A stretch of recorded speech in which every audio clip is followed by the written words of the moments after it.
Hey guys, time for another part of my studio tour series. This is Vicki, the literal crafter in Western New York. And today I'm really going to focus on rubber stamp storage, weeding, cleaning. So I'll start with my storage system first. Once we get through that, I'll talk about, and probably as part of storage, I'll start to get into stamp weeding.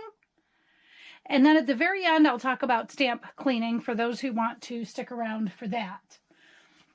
So what you're looking at right now is a white cabinet in my main workspace. And all of my stamps are stored in this section here, these two sections. And then I have some up here. So we're going to start up here, because these fall outside of my system. They need to be incorporated in. I just haven't done it yet. So I'm going to tell you what's up here, and then we'll move into my main system. So I have up here several things. I'm just going to grab a few samples. So this will be familiar to some folks. It's a Stampin' Up! Set and one of their plastic containers, I guess. And so a long time ago, I was a Stampin' Up! Demonstrator. I had a lot of Stampin' Up! Sets.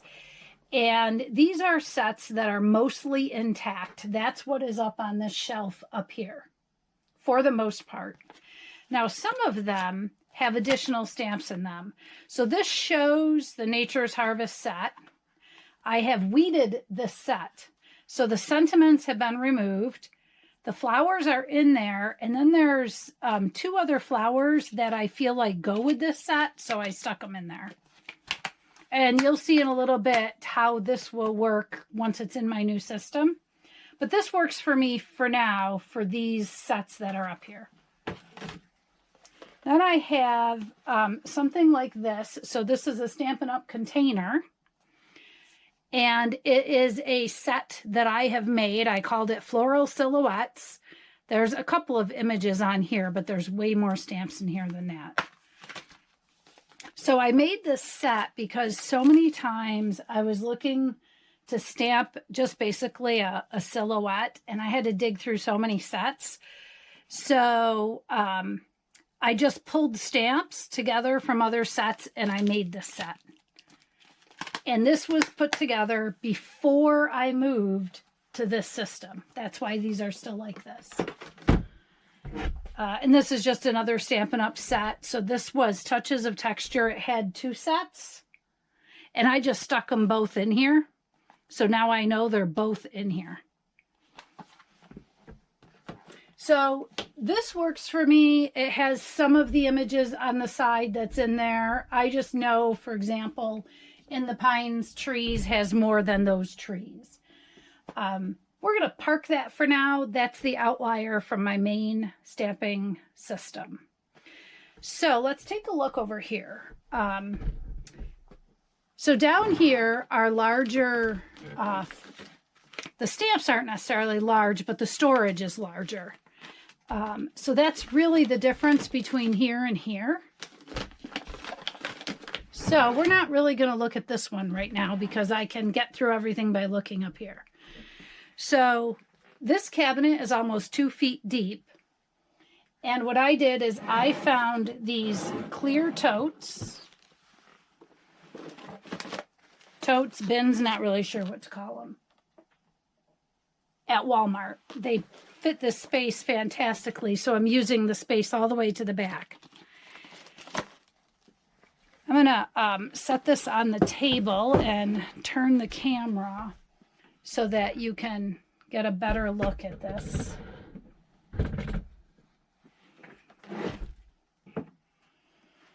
So what I've done is organized stamps. They're primarily done by category. So I use numbers a lot, so my numbers are all right here. I also use textures a lot.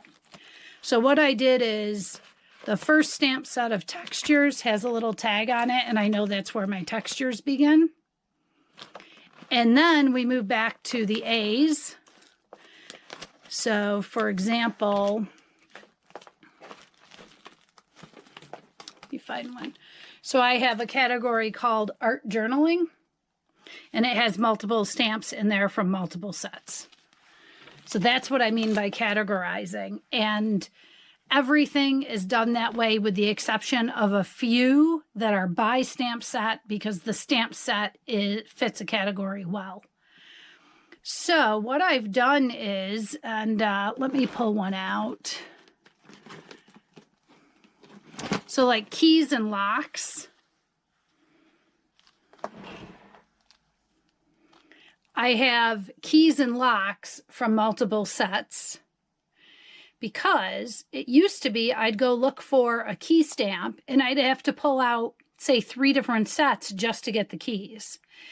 So by combining by category, which is normally how I'm stamping, I'm able to pull out just what I need instead of pulling out sets where I'm only going to use one of the stamps.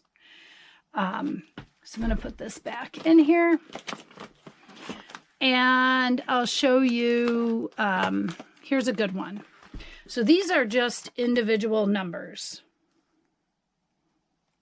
There's multiple sets in here as well as some individual stamps that I weeded. So here's an example. Let's see, these are clear, so I'm not sure how well the camera will pick it up. Let me see if putting a white paper behind it will help. Yeah, that's a little bit better. So these stamps were parts of other sets, and I took them out. I weeded them to go into my number category, and I just repurposed, this happens to be acetate from Stampers Anonymous. I just repurposed acetate from other sets, and I've also purchased some acetate for that. So what I do is I just put all of my individual number stamps, and this has, you know, more than that because it has the number NO reference. I put them all in one of these plastic envelopes. Now, I think I've mentioned this in past videos. When you have similar products, to store them in a similar way is important to optimizing space. So I have taken all of these stamps, not the other ones, the Stampin' Up! Ones that you saw, but all of these sets, they have all been converted to this method. Put in envelopes and labeled so they can all be stored the same. If I store them in, like some of these stamps came in like plastic type envelopes that were short, and if I leave them in there, when I'm going through, I can't see them. So that's why I do it this way. A couple of things I'll tell you about the system. So these envelopes are available on Amazon. If you get the envelope too fat, this is just, I'm going to try to get this close to the camera. This is crimped closed. The crimping will let loose, the plastic will lean out, and then any stamp set near it will grab it. It'll be harder to get it out. So sometimes, like, I can't put any more in this envelope. I'll break the envelope.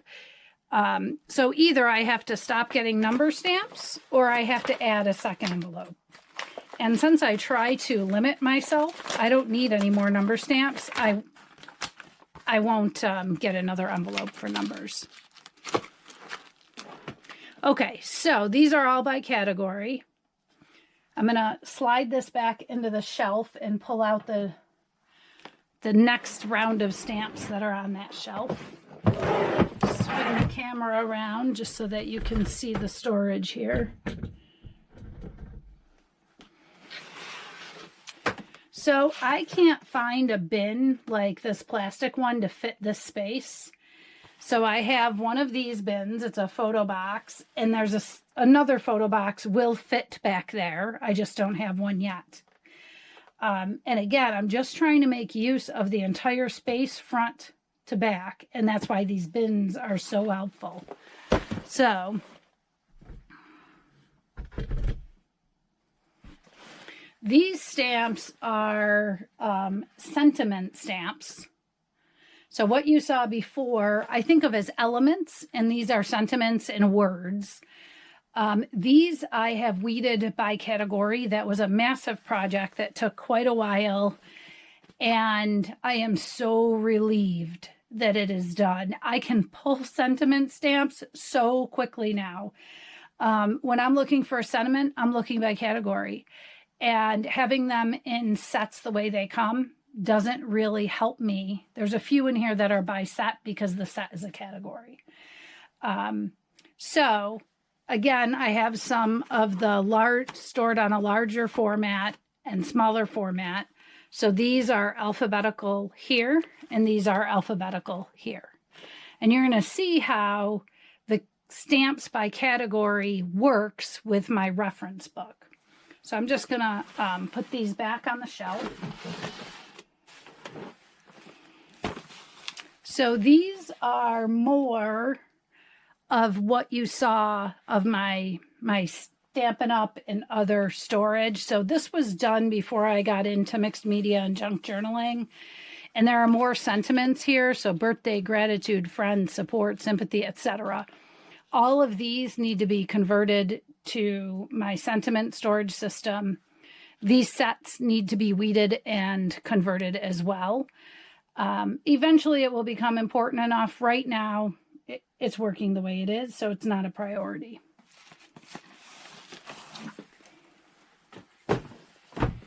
Okay, so let's take a look at my reference system that makes storing stamps by category so effective.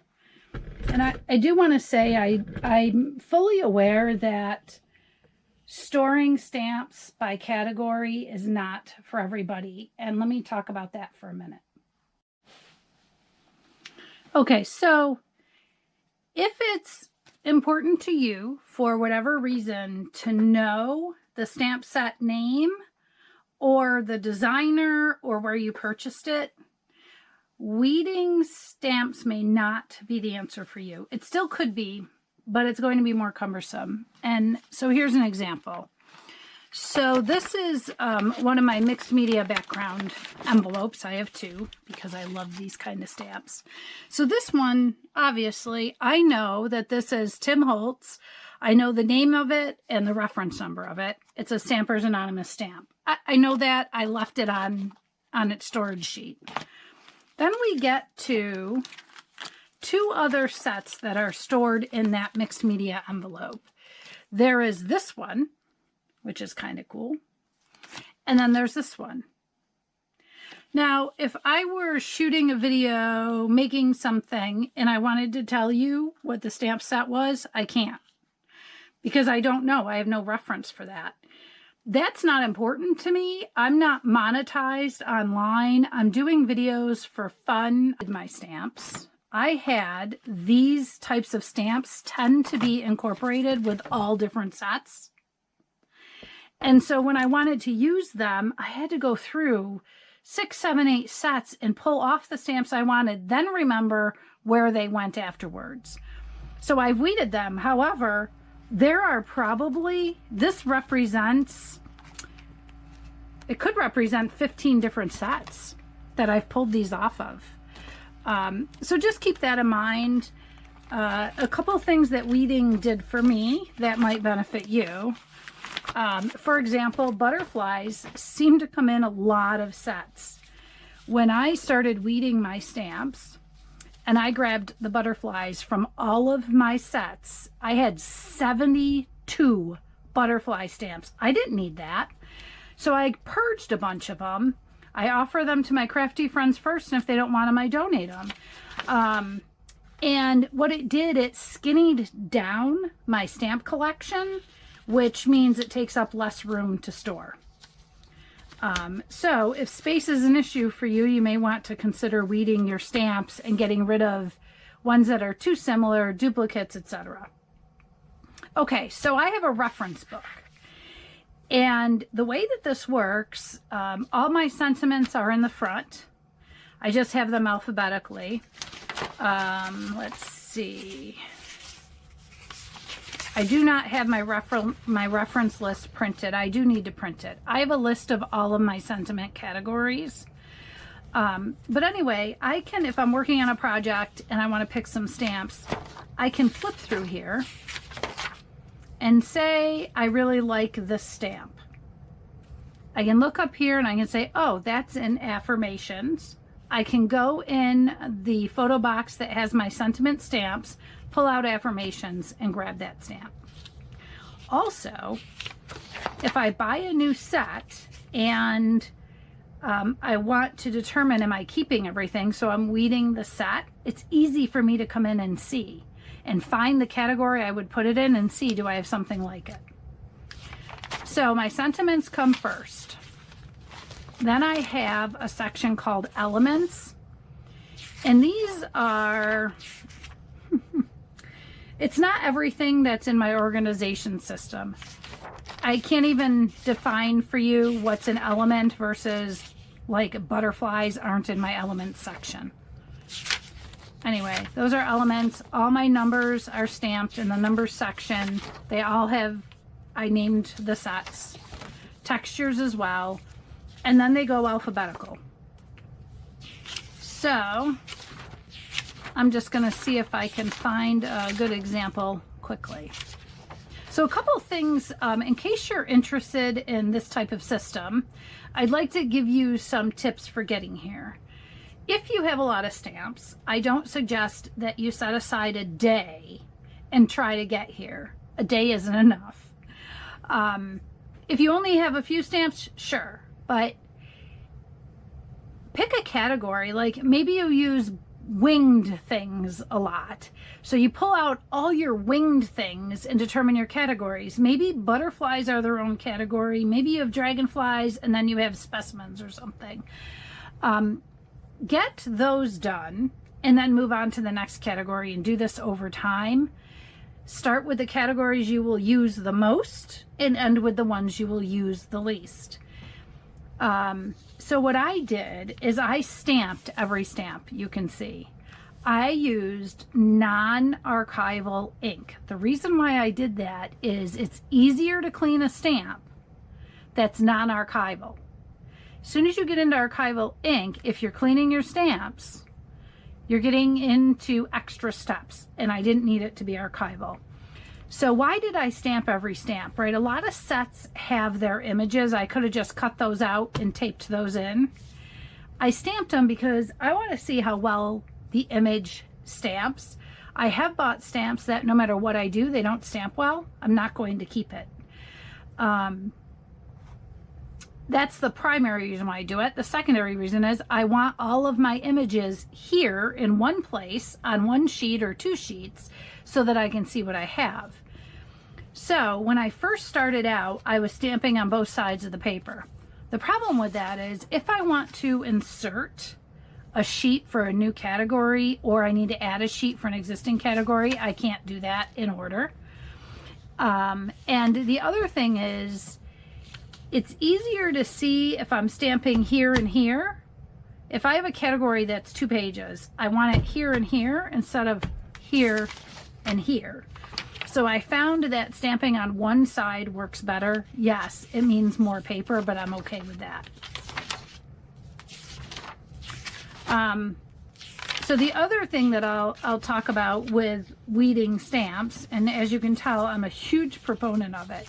It's a space saver, it's a sanity saver, and it makes figuring out what stamps you want to use for any given project pretty easy.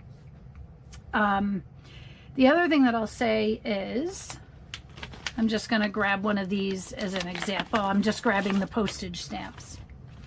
So when I was weeding and creating my postage category, I got out, oops, that stamp does not want to stick. I got out a piece of acetate, and as I found postage stamps, I started sticking them on, and I'm trying to put them on in a way that I can get as many on at a time as I can. Once they were on, I took my ink pad, I inked up the entire acetate sheet, I turned it over, and I stamped it. And if you do that, don't rub like this. You'll get a blurry double image. Just push down like this. Then, to make sure that everything's stamped okay, I held the bottom tight, peeled it back, made sure everything was stamped. If something wasn't, I just put it down and pushed. And then I held the top lifted the bottom, and did the same thing. Then to clean that, because I do clean my stamps, as you can tell, I have a wet chamois here. When I come into my studio, the first thing I do is get my wet chamois into my stamping area. And then I just blotted them with my chamois. I have these microfiber cloths. This is actually clean. I know it doesn't look it, but it is. And then I just blotted to get the excess moisture off, and then I'm ready to store it. Now, a couple of things to note: not all clear rubber stamps are the same thickness.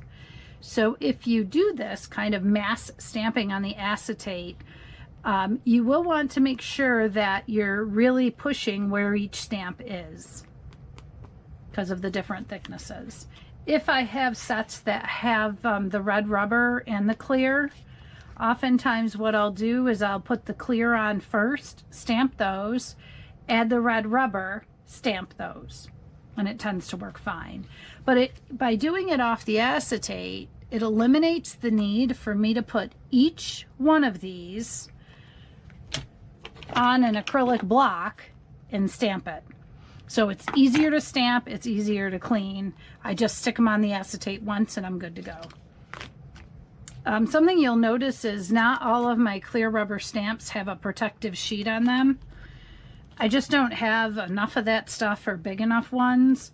So like in the case of this set, I have 2 sheets all with clear stamps. I just put them face to face, and that works. So that's what I've done. I've made up some of my own categories. I have a category called dates and signatures. Do dates and signatures necessarily go together? No, but I know in my mind that that's how I think of those, so I know I have that category. The back of my reference book, I do have some sets that are by sets that I've not weeded. I have reasons, I won't go through that. So back here I have my sets, and they're just by the name of the set. They're stored alphabetically with all my other stamps. All of these tend to be the larger format, and I note large, so I know to look there. And then I have a bunch of background stamps, and these are stored in one of those clear bins, just in its own section. So these are all back there. And so that's how my system works. When I need to pull stamps, I sit down, I look through my book, I grab the stamp sets that I need. I think I mentioned this already, but one of the benefits of doing this is not worrying about getting my stamps back into the right sets. So that is my stamp storage and weeding process. Oh, you know, I should have mentioned, stamps often come on, I'm just going to use this one as an example.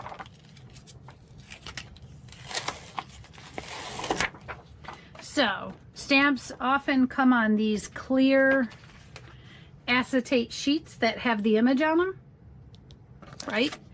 When I take all the stamps off of one of those to weed them into different categories, I keep that piece of acetate, and I can cut that up and use that as images. And here's a really cool tip. That acetate will take alcohol ink. So you'll have this image on acetate that you can put alcohol ink on. And I normally do the alcohol ink on the opposite side, just so I don't end up removing any of the image. And it's a really neat way to use that in your art. Okay, so that is what I have for you for stamp storage, weeding, and referencing. Now I'm just going to talk a little bit about stamp cleaning.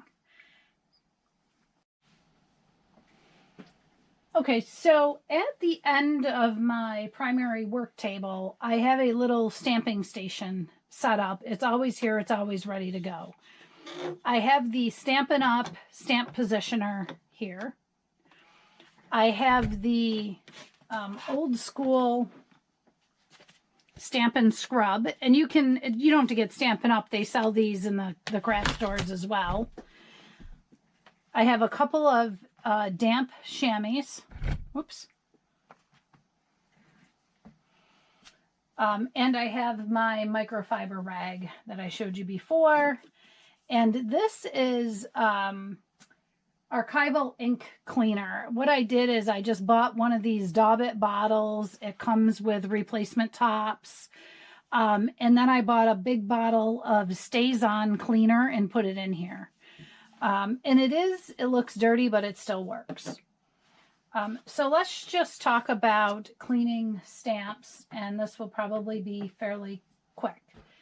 I'm going to start with just distress ink. This is any ink that is non-archival. It could be Stampin' Up, Pooler, any ink really that's not archival, right? So I'm just going to ink up a stamp here, stamp it on a piece of scrap paper, and then I can clean this a number of ways. So one way is I can spray a cleaner on here, scrub my stamp, and then dry my stamp here.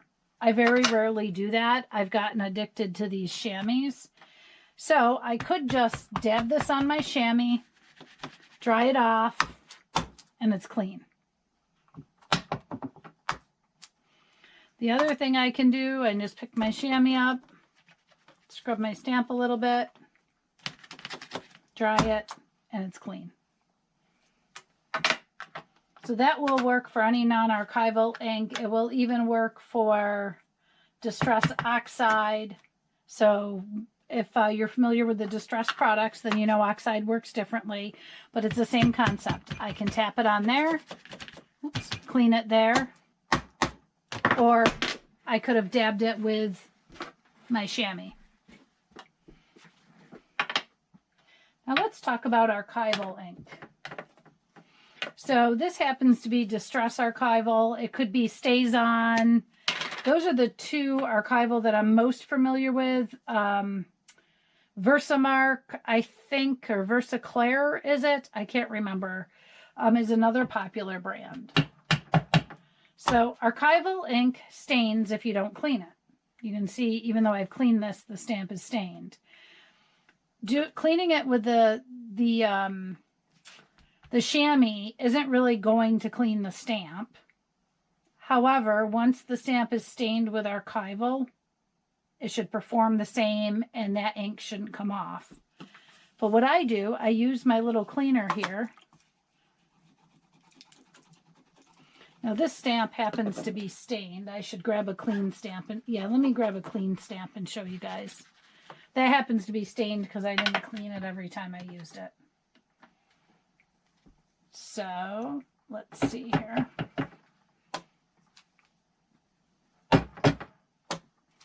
Okay, so that's good and inked up. Now this looks dirty, but it's going to work. I'm just kind of rinsing it off, if you will. I'm going to give it a little dry, and it's clean. So something else I will tell you is many stamps that do not have, a red rubber cling, like this style, these stamps, anything, I probably wouldn't do it with a wood block stamp, but there are times that I've used archival ink on a number of stamps, and what I do is I stick them all on here. I give them all a scrub, and there's just so many of them. I just take this entire thing. You could do this with acetate as well. I take this entire thing to my sink, and I rinse it off, and then I blot it with a larger microfiber towel, and I clean them all at once. Stamps will normally hold up to that, even the cling stamps. Now, the thing about the cling stamps is this will lose its cling over time if it gets too dirty. So if you do run this underwater, I would make sure that you use a microfiber cloth and really dry that side. I mean, a rubber stamp can lose its cling too. That's very easy to restore. If you don't know already, you can get a spray hand sanitizer, spray it on there, blot it off, let it dry, and it'll cling again.